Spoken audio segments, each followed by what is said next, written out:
बार की बात है, सीलमपुर गांव में महेश और उनकी पत्नी बिमला रहा करते थे।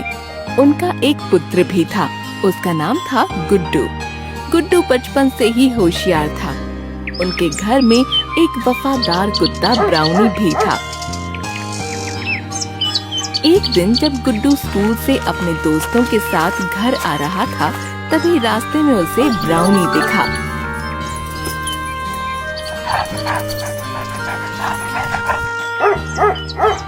अरे ब्राउनी, तू मुझे लेने आया है क्या? चल मुझे पकड़, देखते हैं कौन जीतता है। आज तो देखना मैं ही जीतूंगा, तू हर बार जीत जाता है। आज ही मैंने समोसे खाए हैं और अब मैं चीते जैसा दौड़ूंगा। जो जीतेगा उसे ये बिस्कुट मिलेगा। दोनों घर की तरफ भागने लगे।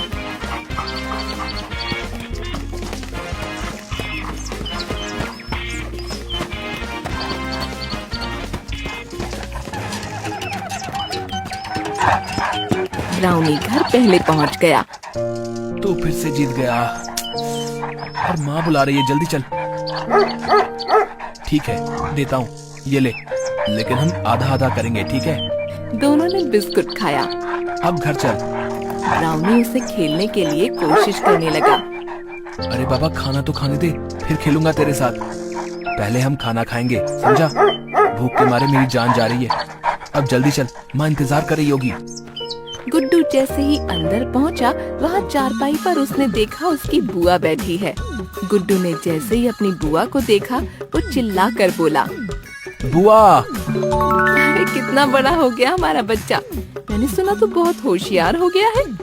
हाँ, मैं हमेशा फर्स्ट आता हूँ। माँ, मुझे बड़ी भूख लगी है, खाना दो ना, वरना मैं पतला हो जाऊंगा और हवा में उड़ने लगूंगा। दे दो ना प्लीज।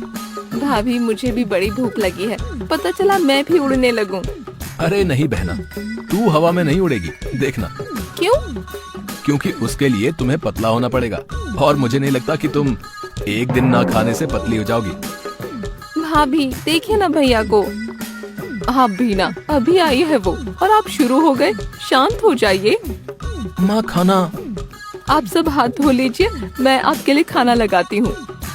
सबने खाना खाया। गुड्डू ने जल्दी खाना खत्म किया और खेलने चला गया। मैं चला माँ। जल्दी आ जाना, ठीक है?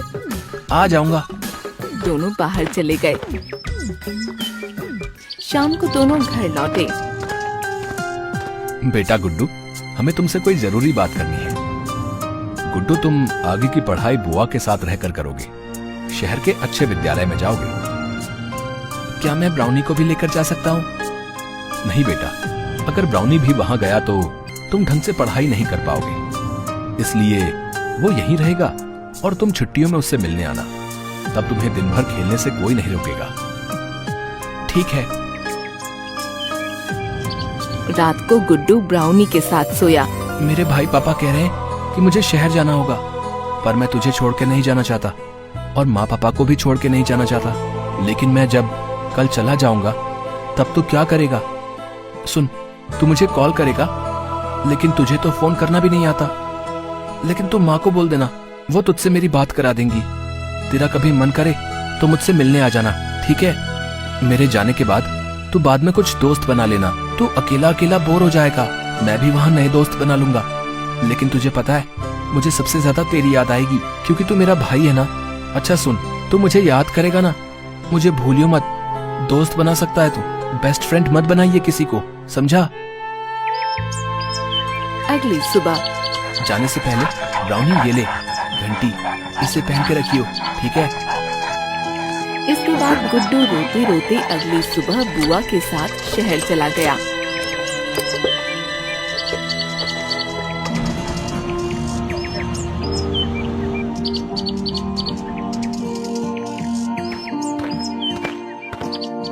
कार्तिक गुड्डू के गले लगा।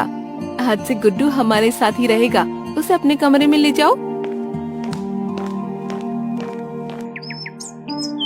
कुछ दिनों बाद गुड्डू का एडमिशन कार्तिक के स्कूल में हो गया। दोनों बच्चे मन लगाकर पढ़ने लगे।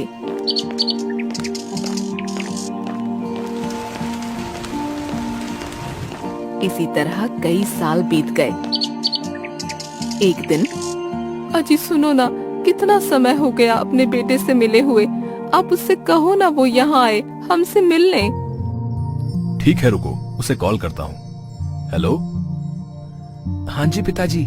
कैसा है तू? सुन, तेरी माँ चाहती है कि तू उससे मिलने यहाँ आ जाए। ठीक है पिताजी, मैं आज ही कंपनी में छुट्टी के लिए बात करता हूँ। ठीक है। कुछ दिनों बाद गुड्डू बिना बताए शाम को घर पहुँच गया। माँ। गुड्डू, तूने यहाँ आने से पहले बताया भी नहीं कि तू आ रहा है। बड़ा हो गया मेरा बेटा। गुड्डू ने माँ के पैर छुए, तब तक पापा भी आ गए और फिर पापा के भी पैर छुए। जीता रह बेटा, तूने आने से पहले बताया नहीं, हम तुझे लेने ही आ जाते। अगर बता देता तो आप सभी को सरप्राइज कैसे करता। कितना बड़ा हो गया है मेरा बेटा। चल हाथ मुंह धो ले, मैं तेरे लिए खाना बनाती हूँ। अचानक उनके घर के बाहर से एक बछड़ा जंगल की ओर जा रहा होता है। अरे कोई रोको उसे, अरे जाने मत दो भाई। खाना खाते वक्त गुड्डू अपनी माँ से बोला, लगता है यहाँ पर जंगली जानवरों का ज्यादा ही आतंक फैला हुआ है, तभी तो लोग कितना डर रहे हैं जंगल जाने से। पर जब मैं आया था तो उस तरफ तो कोई जंगल था ही नहीं, तो फिर वो किस जंगल की बात कर रहे हैं? नहीं बेटा, वो सब जानवरों की वजह से नहीं डर रहा, बल्कि उस भूतिया जंगल की वजह से डरा है। वहाँ एक राक्षस रहता है। वो जंगल सुबह गायब हो जाता है और शाम होते ही वापस अपनी जगह पर आ जाता है। माँ, ऐसा भी कभी होता है क्या? एक जंगल ही अपनी जगह से गायब हो जाए? अच्छा ये बताओ, ब्राउनी कहाँ है? तब से दिख नहीं रहा। बेटा बहुत जंगल में चला गया था, हमने बहुत ढूंढा, वो नहीं आया और उसका बहुत इंतजार भी किया। क्या आप सभी ने मुझे क्यों नहीं बताया? हम नहीं चाहते थे कि इन सब का असर तेरी पढ़ाई पर पड़े, इसलिए हमने तुझसे बात छुपाई। इसके बाद गुड्डू लेट गया और सोचने लगा। उसके दिमाग में कई सवाल चल रहे थे। वो दिमाग में सोचता है कि सब चल क्या रहा है, जंगल कैसे गायब हो सकता है। अगले दिन गुड्डू अपने पुराने दोस्तों से मिलने चला जाता है। गुड्डू चल रहा होता है, तभी उसे रास्ते में राजीव मिलता है। अरे गुड्डू, तू कैसा है मेरे दोस्त? लगता है तू तो भूल ही गया था कि तेरा एक गांव भी है। नहीं यार, बस पहले पढ़ाई और अब ये जॉब, ये सब छोड़ो। रवि और मनु कहाँ हैं? चल मैं भी उन्हीं के पास ही जा रहा था। दोनों वहाँ पहुँचे। गुड्डू तू देखो भाई, आज कौन आया? बड़ा अच्छा लगा यार तुझे इतने दिनों के बाद देखकर। हाँ यार, बहुत टाइम हो गया था तुम सबसे मिले हुए। अच्छा भाइयों, ये बताओ सब लोग जंगल से इतना डरते क्यों हैं? अरे भाई क्या बताऊं, तेरे जाने के बाद इस गांव में एक बाबा आया था। वो जंगल में तपस्या कर रहा था।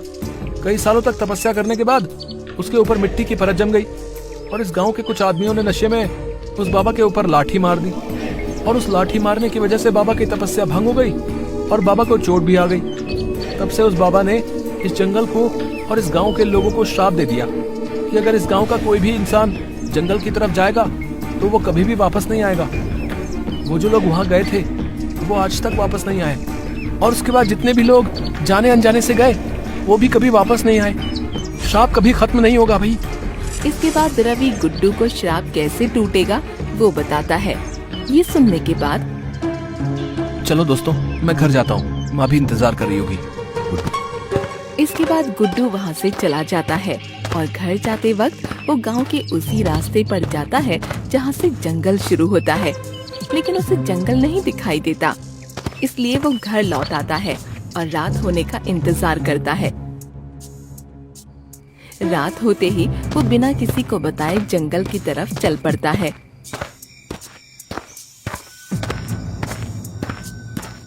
वो जैसे ही जंगल के पास पहुंचता है, ये क्या, दिन में तो यहाँ कोई जंगल नहीं था, अचानक इतना बड़ा जंगल कैसे आ गया?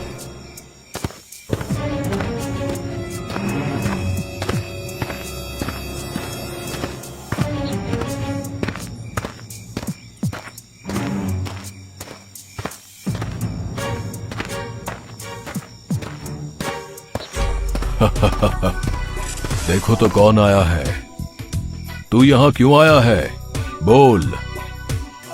बस पिछली बार तूने पूछा था ना, इस बार मैं पूछूंगा। नहीं, मैं पूछूंगा। नहीं मैं, नहीं मैं, नहीं मैं। दोनों लड़ने लग जाते हैं। उन दोनों को लड़ता देख गुड्डू चुपचाप आगे बढ़ने लगता है, लेकिन जैसे ही वो आगे बढ़ता है, कहाँ जा रहा है रे तू? बचना चाहता है?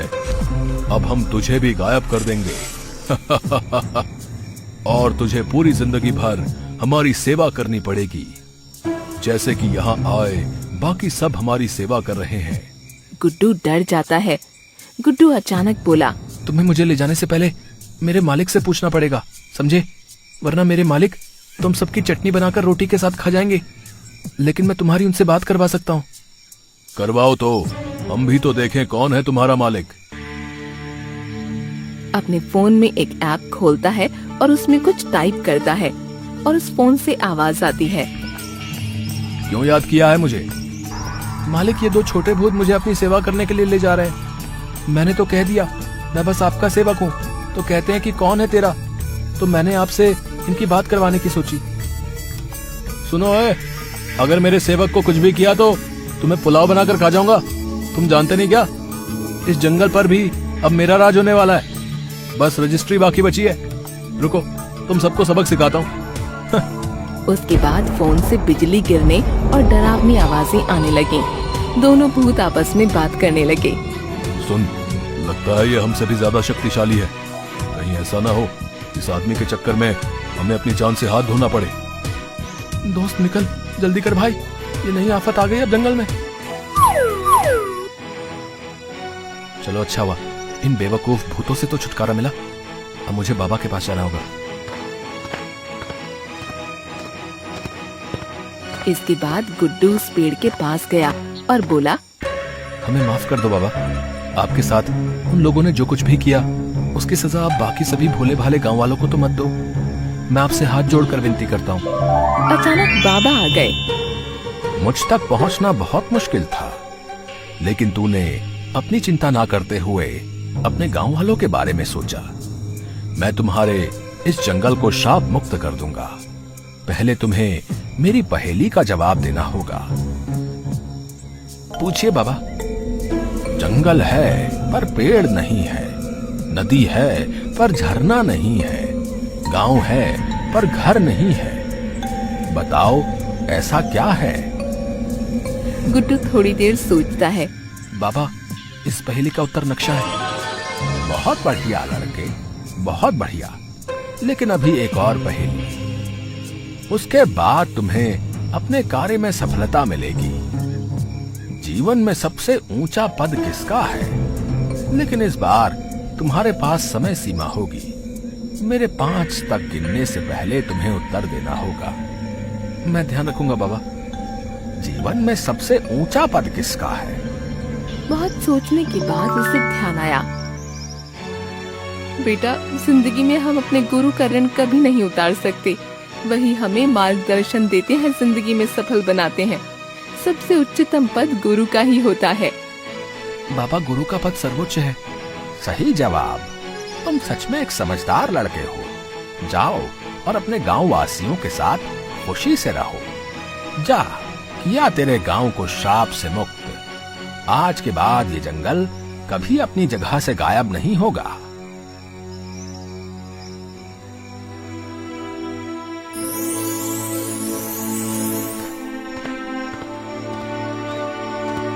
तभी गांव के सभी लोग मशाल लेकर जंगल के बाहर खड़े होते हैं और गुड्डू को देखते ही गुड्डू की माँ विमला, तू वहाँ क्यों गया बेटा? तुझे कुछ हो जाता तो? माँ तू ही बता, अगर मैं नहीं जाता तो ये सब ठीक कैसे होता? कभी ना कभी किसी ना किसी को तो सब खत्म करना ही था ना। तुझे तो खुश होना चाहिए कि तेरे बेटे ने ये सब खत्म कर दिया। हाँ बेटा, मैं बहुत खुश हूँ। लेकिन बेटा, ये सब तुमने किया कैसे? ज्यादा कुछ नहीं, मैंने अपनी कंपनी के लिए एक ऐप बनाया था जिसमें हम कुछ भी टाइप करें तो वो टाइप की गई चीजें अपने आप आवाज में बदल जाती हैं। हम किसी इंसान की आवाज निकाल सकते हैं। इसके बाद गुड्डू ने सारी बात गांव वालों को समझाई कि किस तरह उसने गांव को श्राप मुक्त किया।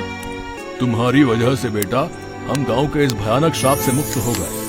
हर बार कोई ना कोई वहां चला जाता और अपनी जान से हाथ धो बैठता, लेकिन अब ये हमेशा के लिए खत्म हुआ।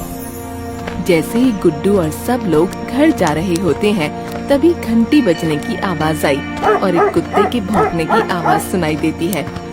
सब जैसे ही पीछे मुड़ते हैं, ब्राउनी गुड्डू के सामने से दौड़ता हुआ आता है। ब्राउनी, तू कहाँ चला गया था रे? तू तुझे मेरी याद नहीं आई? आज के बाद अकेले मत जाइए, समझा? तेरे लिए ही मैंने उस जंगल में जाने का फैसला किया था ब्राउनी। अब कभी मुझसे दूर मत जाना।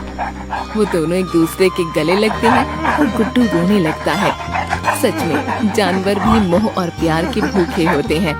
हमें हर एक जानवर से प्रेम भाव से पेश आना चाहिए, क्योंकि वो भी हमारे समाज का एक अभिन्न अंग है।